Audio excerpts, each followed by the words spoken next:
Oiê, tudo bem com vocês? Nós chegamos na nossa última videoaula, gente. Ai, que triste, tava tão legal, não é mesmo? Eu espero que vocês tenham aproveitado bastante e tenham aprendido muito. Esse curso ele é só uma introdução da robótica, então agora, com o conhecimento que vocês adquiriram, vocês já sabem o caminho por onde trilhar, onde pesquisar, o que fazer de protótipo. Então, e hoje nós vamos começar a falar sobre as linguagens de programação. Na aula anterior, nós comentamos sobre o fluxograma e o algoritmo, como que funciona para você criar sequências, tanto no fluxograma usando desenho geométrico, quanto num algoritmo para você ter uma sequência lógica. Ok, passamos agora então para linguagens de programação. Aqui tem uma definição falando sobre a linguagem de programação é um método padronizado, então existe um padrão nas linguagens de programação, por mais que exista centenas de linguagens, elas seguem um certo padrão. Aí continua, de implementação de um código-fonte. Código-fonte é semelhante a um idioma. Imagine que se você vai para a França, você vai conversar em francês. Claro, se souber francês. Se você for para a Itália, lá se fala italiano. Então, o ideal é que você vá para lá e converse em italiano. O código-fonte é a forma como você se comunica com o computador, que pode ser compilado e transformado em um programa de computador que informará instruções de processamento ao computador. Então, essa é a definição das linguagens de programação. Agora, eu quero fazer um paralelo para que você compreenda um pouquinho melhor sobre o que seriam as linguagens e eu fiz uma associação com um amigo. Vocês já viram que nós temos alguns amigos que você vai conversar com eles, você não precisa falar nada. Você diz assim, hoje eu fui jogar. Ele já sabe que jogo que você foi, aonde foi, quem eram os amigos que você encontrou lá. Ele já sabe todos esses detalhes. Mas tem amigos que você precisa discriminar tudinho. Você olha, foi assim, assim, assim, assim. Colocar muitos detalhes. A linguagem de programação é assim também. Nós vamos ter linguagens de programação onde você tem que detalhar muito, ou seja, o código-fonte fica enorme, enquanto que outros não, com poucas palavras já fica definido. Então é assim que funciona na linguagem de programação. Alguns amigos são bem parecidos. As linguagens de programação têm bastante semelhança. Você tem linguagens que modificam poucas coisas, algumas sintaxes e tal, poucas coisas. E existem centenas de amigos diferentes. A gente tem amigos com várias faixas etárias, nós temos amigos que são para uma área e outros são de outra área. E agora eu vou comentar sobre os amigos para cada ocasião. Então imagine que você quer ir para a praia, o que você faz? Tem aqueles amigos que é para ir para a praia contigo, é só você ligar, ele já topa na hora. Tem aquele amigo que você diz assim, vamos jogar Minecraft? E ele está ali, online, na hora, para poder jogar contigo. Então, para cada situação, você tem os seus amigos. Assim também é na linguagem de programação. Imagine que você decide assim, vou fazer um programa para celular. Quem que você vai chamar? Você vai chamar o Java. Vocês observaram ali que as linguagens de programação tem mais. Eu peguei só algumas. Verifiquem que as linguagens de programação, elas têm uns nomes diferentes. Nós temos amigos também com nomes diferentes, não tem? Por exemplo, Elisan, veja, esse é o meu nome, ele é diferente. Então nós temos amigos com nomes diferentes, nós vamos ter linguagens de programação com nomes distintos. E alguns que são pouco parecidos, que nem a linguagem C e a C++. Agora falando um pouquinho sobre cada uma. Lembra que eu comentei? Amigos para cada ocasião? Então, se você for desenvolver, por exemplo, uma página na web, você pode usar Java, mas você pode usar PHP. Ou seja, você pode chamar o seu amigo PHP ou você pode chamar o seu amigo Java. Vamos supor que você queira fazer um robô. Que amigo que você vai chamar? Você vai chamar o C++. Se você quiser, de repente, conversar com um amigo bem das antigas, você vai lá no COBOL. Ah, mas agora você quer conversar com alguém que entenda um pouco de inteligência artificial. Qual é a linguagem? Prolog, Lisp. Então vocês podem observar que as linguagens de programação, assim como os nossos amigos, é para cada ocasião, tudo bem? Muito bem, agora nós vamos entrar num assunto que é sobre operadores de sentença. E o primeiro que nós vamos comentar é sobre verdadeiro ou falso. Imagine que a sua amiga vem e diz assim para você, esse animal é um cão. Aí você olha, ai, não acredito, né? É falso. Sim, obviamente que é falso. Na linguagem de programação, indiferente de qual seja, verdadeiro é verdadeiro, falso é falso. Lembra da situação do carrinho? Que ele tinha que fazer o percurso sobre a mesa e em todos os momentos ele perguntava: o giro do pneu já chegou a 23,69? E então, se a resposta fosse não, ele continuava girando o motor. Se a resposta fosse sim, aí ele parava o motor. A ideia de computador é a mesma: ou é verdadeiro ou é falso. Ou você continua ou você para. Então, esse tipo de operador de sentença você vai utilizar em todas as linguagens de programação. Mas existem os conectivos. O primeiro que eu quero comentar com vocês é o E.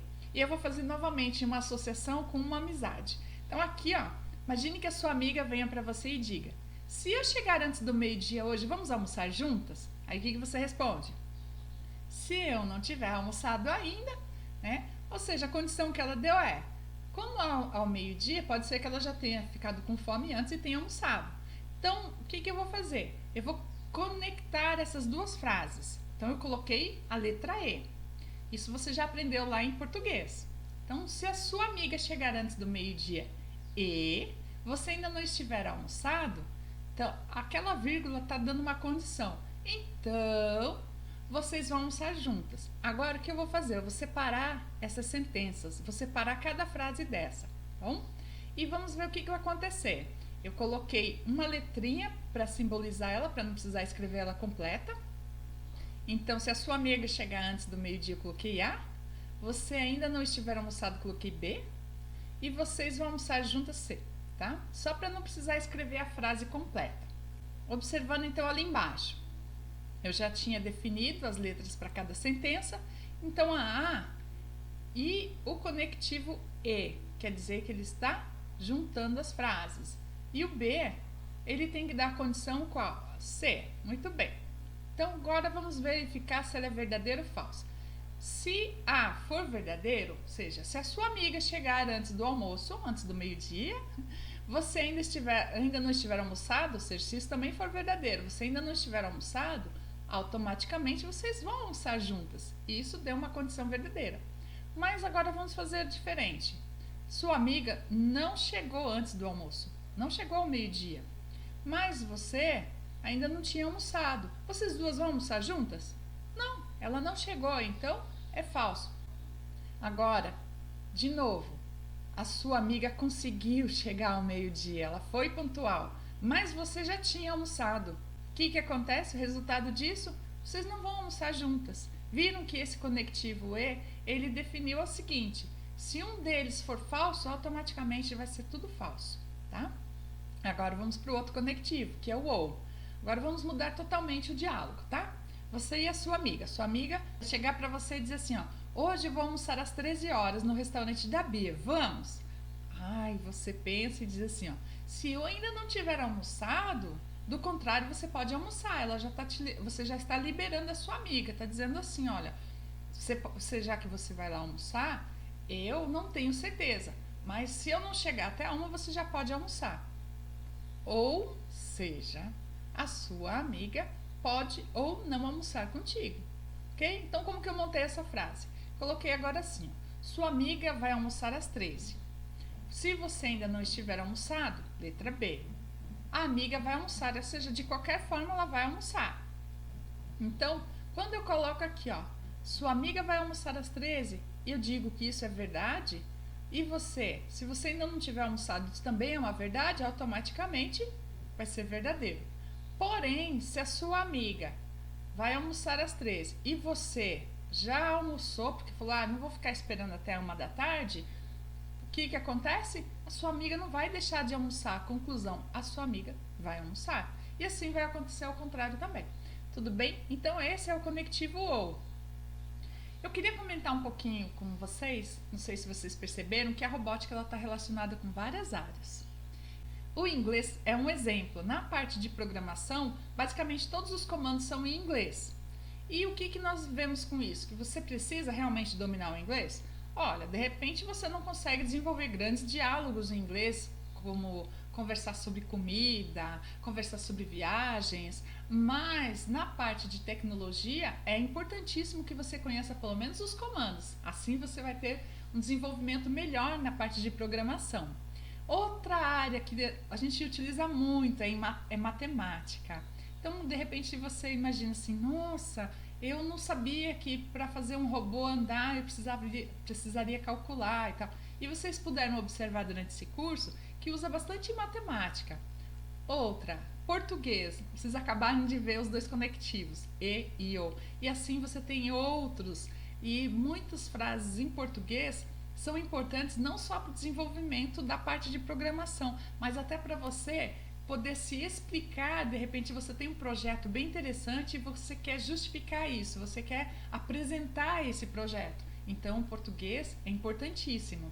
Outra disciplina que está relacionada com a robótica, história.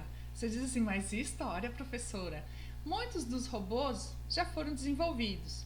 E aí, o que você pode fazer? Você pega o histórico e trabalha em cima daquilo. Você não precisa reinventar a roda. Você dá continuidade do projeto, mas você tem que conhecer a história.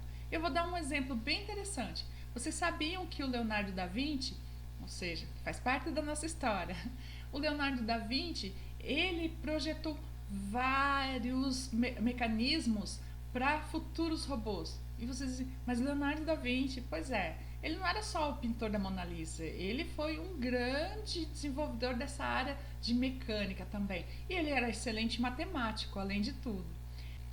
Geografia, aí você pensa, geografia, prof? Sim, geografia. Eu acredito que vocês já estejam estudando um pouco agora sobre mapas e você poder saber como fazer uma escala. O robô, ele não vai andar sozinho, você vai ter que dar coordenadas para ele. Então usa bastante geografia. E além do que, você se recorda que nós vimos sobre o Curiosity, que foi para outro planeta, que também é um assunto bem voltado para dentro da geografia. Informática, óbvio, né? Informática, tecnologia, tudo relacionado com robótica. Artes, quanta criatividade vocês tiveram. Gente, vocês mandaram tantos trabalhos lindos para mim, eu vi tantas fotos maravilhosas e vídeos, e eu fiquei pensando assim, quanta criatividade que não tiveram que ter. Então a arte também, a parte criativa da arte, né? Vocês desenvolveram com bastante propriedade. Ciências, nossa, nem preciso falar de ciências, né? Se vocês entrarem só naquela classificação ali de animaloides, você já vê o quanto da parte de biologia que vocês estudam para poder desenvolver. Eu nem contei muitos detalhes, mas se vocês puderem, deem uma olhada nos sites que falam sobre o Robobi. Como que eles fizeram para mergulhar aquela abelha na água e tirar ela da água novamente. Deu maior trabalho para os técnicos, para os engenheiros. Então, dá uma olhada lá para vocês verem. Está relacionado com ciências. Então, nós temos muitas áreas relacionadas com robótica. Ela não é algo restrito, então é bem interessante vocês continuarem estudando sobre todos esses temas, porque vocês vão se desenvolver bastante também automaticamente na robótica, tá bom? Pessoal, eu tenho 3 quiz para vocês, um é de mecânica, um é de eletrônica e um de programação. Eu vou pedir para que vocês preencham eles, de preferência ainda hoje, não, quando vocês assistirem esse vídeo, o mais breve possível, porque quem preencher esses quiz vai ter direito a um certificado de participação do curso, tá bom? E eu gostaria de emitir o certificado com o nominho de vocês bem lindo, tá bom? Com relação ao certificado, eu vou pedir para que vocês tenham um pouquinho de paciência. Se daqui 1 semana, 2, vocês não receberem, aí sim, manda um e-mail lá para inscrical robotica2020@gmail.com e aí eu envio para vocês. Mas o imprescindível é preencher o quiz, tá bom, gente?